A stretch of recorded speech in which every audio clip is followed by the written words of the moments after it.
జ్యోతిష్య శాస్త్రం. సో నేను ఒక ఆస్ట్రాలజీ అనేది స్టార్ట్ చేద్దామని అనుకుంటున్నాను. కాబట్టి నేను యాక్చువల్గా శ్రీమాన్ నల్లాన్ చక్రవర్తి, నా పేరు టి శివకుమార్. నేను శ్రీమాన్ నల్లాన్ చక్రవర్తి వరద వెంకటాచార్యుల గురువు గారి చేత, అంటే ఆయన లేరు, పాస్డ్ అవే, ఆయన యొక్క బుక్కులు గ్రంథాలు నాకు దొరకడం ద్వారా దాని నుంచి నేను జ్యోతిష్యం అనేది నేను నేర్చుకోగలిగినాను. దాంతోపాటు బేసిక్స్ కోసం చాలా బుక్కులు చదివాను. కాబట్టి ఇప్పుడు కొంత జ్ఞానాన్ని నేను జ్యోతిష్యంలో పొందాను. ఆ జ్ఞానాన్ని మీతో షేర్ చేసుకుందామనే ఉద్దేశంతో ఈ ఛానల్ అనేది స్టార్ట్ చేస్తున్నాను, మొదటి ఛానల్. సో దీనికి పరశురామ జ్యోతిష్యం అని నేమ్ని సజెస్ట్ చేసుకొని, సో నా పేరు టి శివకుమార్ అండి. ఇప్పుడు మనము మొదటి భాగం అనేది ప్రారంభిద్దాం. దీంట్లో ఈ జ్యోతిష్య శాస్త్రంలో, జ్యోతిష్య శాస్త్రం ఆస్ట్రాలజీ అంటాము, అంటే జ్యోతిష్య శాస్త్రం,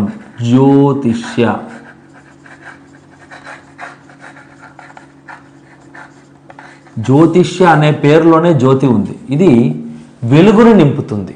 ఈ శాస్త్రం అనేది ఈ శాస్త్రాన్ని యాక్చువల్గా నేత్రంతో పోలుస్తారనమాట, మన కంటితో పోలుస్తారు. సో ఇది మనకు జీవితంలో వెలుగు నింపుతుంది. మనం అగమ్య గోచరంలో ఉన్నప్పుడు, మన పరిస్థితులు సరిగ్గా లేక, ఎలా జరుగుతున్నాయి, ఏమో పరిస్థితి ఏ విధంగా ఉందో అని ఏం చేయాలో తెలియనప్పుడు ఇలాంటి జ్యోతిష్య శాస్త్రం అనేది మనకు కొంతవరకు దారి చూపుతుందన్నమాట. ఈ శాస్త్రం యొక్క ముఖ్య ఉద్దేశం ఏమిటి, ఈ శాస్త్రం ఎందుకు చదవాలి? సో ఈ శాస్త్రం యొక్క ముఖ్య ఉద్దేశం ఏమంటే, మనమందరం భారతీయులం, సనాతన ధర్మంలో మెలుగుతూ ఉన్నామన్నమాట. మన భారతీయులందరూ ఒక్కటిగా మెలగాలని, మనం ఇక్కడ మనమే మన కర్మకు మనమే బాధ్యత తీసుకోవాలి. మనం ఏదైతే తప్పు చేస్తామో ఆ కర్మకు మనమే బాధ్యత, వేరే వారిని నిందించరాదు. సపోజ్ మనం ఏకైనా ఒక చిన్న చెడు జరిగితే అతని వల్ల జరిగింది, ఇంకొకరి వల్ల జరిగింది, ఇంకేదో వల్ల జరిగింది అంటాం. కాదండి, మన ప్రారంధ కర్మ వల్లే మనకు అన్ని పాజిటివ్స్ కానీ నెగిటివ్స్ కానీ జరుగుతాయి. మనం ఏమనుకుంటున్నామంటే పోయిన జన్మలో, ఈ జన్మలో మనం పాపాలు చేసిండకపోవచ్చు, పోయిన జన్మ అనేది మనకు ఖచ్చితంగా ఉంది. దానికి ప్రత్యక్ష సాక్ష్యమే రామాయణము, మహాభారతము, కృష్ణ అవతారము, రామ అవతారము, ఇలాంటి వెంకటేశ్వర అవతారము, ఇలా అవతారాలన్నీ, ఈ అవతారాలు ఉన్నాయంటే ఆయన అవతారం అనేది చాలించి నెక్స్ట్ అవతారం వచ్చారు, ఆయనే వచ్చారు అంటే మనం అందరూ కూడా వచ్చినామని మనం నమ్మాలి, నమ్మి తీరాలి కూడా. ఈ రామాయణ మహాభారతాలు అనేవి ఖచ్చితంగా జరిగినాయని మనకు తెలుసు. కాబట్టి ఏదైతే మనం చేస్తామో మనకు అదే తిరిగి వస్తుందండి. మనం మంచి చేస్తే మంచి తిరిగి వస్తుంది, చెడు చేస్తే చెడు తిరిగి వస్తుంది. కావున పోయిన జన్మలో మనం ఏం చేశామో మనకు తెలీదు, కానీ అవి చేసిన పాప పుణ్యాలే ఈ జన్మలో మనం అనుభవిస్తున్నాం. ఈ తల్లిదండ్రులు పుట్టడము, ఈ ఫ్రెండ్స్ని కలవడము, వీళ్ళని చేయడము, ఇవి చేయడం అంతా కూడా పోయిన జన్మలో పాప పుణ్యాల వల్లే జరుగుతున్నాయి. కానీ ఇప్పుడు మన స్థితి ప్రజ్ఞత కలిగి ఉండి మనం అన్నీ తెలుసుకొని ఏది మంచి ఏది చెడు అని, తర్వాత చెడు చేయకుండా సాధ్యమైనన్ని మంచి పనులు చేస్తూ ముందుకెళ్తూ పోవాలి అని చెప్తుంది ఈ జ్యోతిష్య శాస్త్రం.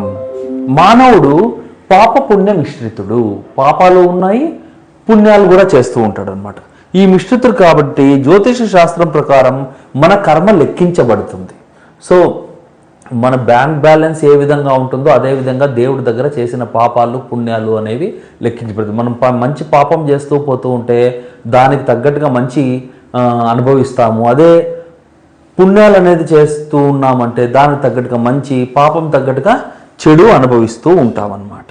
సో పూర్వజన్మ పుణ్యం లేదా పాపం ఎంత ఉందో అనేది ఈ జ్యోతిష శాస్త్రం, ఈ చార్ట్, మన బర్త్ చార్ట్ యూజ్ చేసి తెలుసుకోవచ్చు. ఇంతేకాదు దీంట్లో చాలా విషయాలు తెలుసుకోవచ్చు. అవన్నీ కూడా నిదానంగా స్టెప్ బై స్టెప్ అనేది తెలుసుకుంటూ పోదాం. సో ఇప్పుడు మొత్తంగా ఫస్ట్ ఏమంటే, ఈ జ్యోతిష శాస్త్రం అనేది దేని ఆధారంగా చెప్పబడుతుంది, ఈ జ్యోతిష శాస్త్రంలో బేసిక్గా ఏమున్నాయి అనేది చూద్దాం. ఫస్ట్ ఇవి మూడుటి ఆధారంగా చేసుకొని, ఒకటి గ్రహాలు, నక్షత్రాలు, రాశులు. ఈ మూడుకి ఆధారంగా చేసుకొని ఈ జ్యోతిష శాస్త్రం అనేది నడవబడుతుంది, చెప్పబడుతుంది. సో ఈ మూడుపైనే ఆధారపడి ఉంటుంది. గ్రహాలు ఎన్ని? నవగ్రహాలు మనకు తెలుసు 9, అలాగే నక్షత్రాలు ఎన్ని? 27, అలాగే రాశులు ఎన్ని? 12. ఈ రాశులను రాశి చక్రంగా రాస్తామన్నమాట. దాన్నే భావచక్రం, లగ్న చక్రం లేదా రాశి చక్రం అని అంటామన్నమాట. ఇప్పుడు ఆ చక్రం అనేది ఎలా గీయాలి చూద్దాం. మొదట ఒక స్క్వేర్ గీసుకోండి. ఆ స్క్వేర్ గీసినాక స్క్వేర్లో మనకు 4 సైడ్స్ ఉంటాయి. ఈ 4 సైడ్స్కి లోపలి పక్క 4 ప్యారలల్ లైన్స్ గీయండి. 1, 2, 3, 4.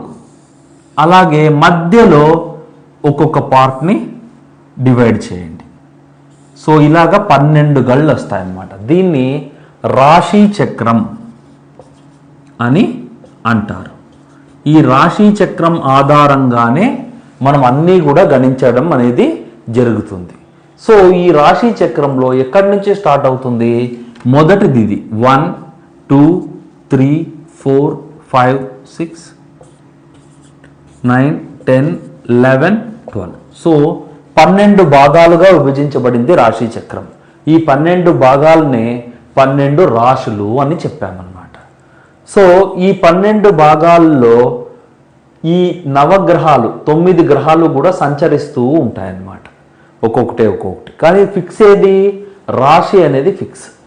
ఈ రాశి ఫిక్స్లో ఈ గ్రహాలు అనేవి సంచరిస్తూ ఉంటాయి. అలాగే ఈ నక్షత్రాలు అనే వాటిని ఈ రాశుల్లో ఫిక్స్ చేస్తున్నారనమాట. ఎలా ఫిక్స్ చేస్తున్నారు? మనకుండేది 27 నక్షత్రాలు. 27 నక్షత్రాలు, ఒక్కొక్క నక్షత్రము 4 పాదాలు ఉంటాయి. అంటే 27 × 4 అంటే 108. 108 నక్షత్ర పాదాలుని ఒక్కొక్క భావం, ఒక్కొక్క రాశిలో మొత్తం 12 రాశులతో డివైడ్ చేస్తే 12 1 12 9 అంటే ఒక్కొక్క భాగంలో 9 పాదాలు అనేవి ఉంటాయన్నమాట. 9 పాదాలు అనేవి ఉండబడతాయి. ఇప్పుడు మనం గ్రహాలేవి, నక్షత్రాలేవి, రాశులేవి, వాటిని ఎలా ఫిక్స్ చేస్తున్నారు, ఏమి అనేది నెక్స్ట్ ఎపిసోడ్లో తెలుసుకుందాం.